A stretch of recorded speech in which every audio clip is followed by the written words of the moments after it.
There are so many up and coming chefs that are starting to offer their interpretation of how they want to present food, and I think people are very receptive to it. Our food is mainly Mediterranean.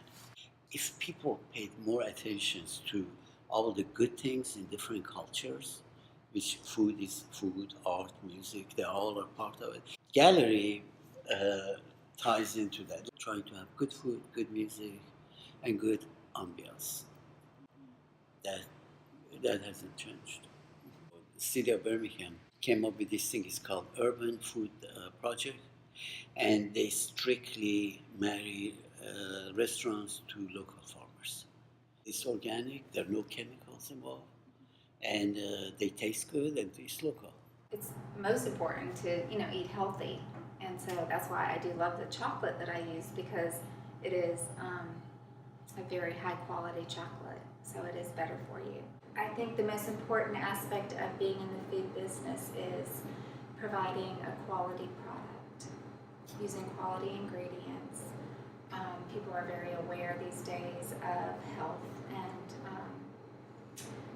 and I think too the local movement, trying to use local ingredients as much as you can, and healthy ingredients. I think that's the most important thing.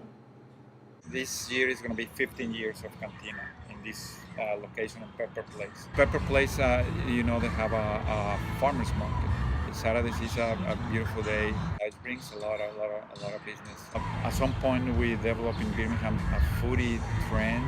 Birmingham is recognized for one of the best food places in the southeast. I am just excited about the revitalization of Birmingham, so I wanted to be a part of it. I feel like I'm making people happy, and that makes me happy.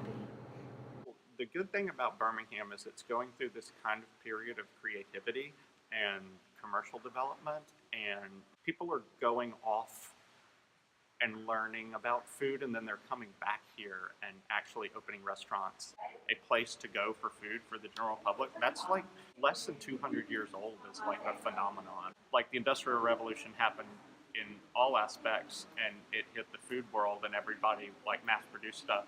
And then now, in the last half century or so, people are more interested in like farmers markets and where food is grown and not eating processed foods. You see like the growth of downtown and the growth of, say, Avondale or Lakeview, these areas that have had a resurgence in the last 15, 20 years. That's what drives people to go down there. It's restaurants and bars, but still, I mean, those are the types of businesses that are very much driving like commercial and cultural change. I mean, we have a lot of James Beard people here. There's a lot of ties to good food. I guess it's kind of like the Oscars for chefs. The best of the best are nominated for these awards, and a lot of them have come from Birmingham. And then Frank Stitt was a very important player, and he owns Highlands and is the chef, and he had worked for Alice Waters, who owns a pretty revolutionary restaurant in California. She was the inventor of like buy and eat locally. So he worked for her, he came back, opened that restaurant, and that was kind of the beginning of the fine dining and independent restaurant scene in Birmingham. I think as the city grows and becomes more diverse, people of different backgrounds and different cultures bring their food cultures with them. Like if you go down to the Pizette's Food Hall, you see kind of the diversity of vendors that are there. People bring their food heritage and food history and culture with them. It's sort of a cultural feature of the city, but there's also like a creative sense of it, and it contributes to like the tapestry of the culture. And Birmingham, just once you get sort of enough people here that are interested in it, then you can start to support places like that. And so you get places like Bamboo on Second or El Barrio, or a lot of these places that are have nothing to do with roots in Southern cuisine. They're Asian, Mexican, that kind of thing. So generally the types of ethnicities you have in your town like very much color the food scene. Yeah, I mean, I think it's an exciting time to be in the food industry in Birmingham? If I was gonna be a food, Yes. uh-oh, that's a tough question. Well, I would have to say chocolate, right? If I could be any kind of food, what would I'd be ice cream. Speaking of steak, I do love steak, but would I be a steak? I don't know. Would I be a scone? I'm not sure. How about a beef stew?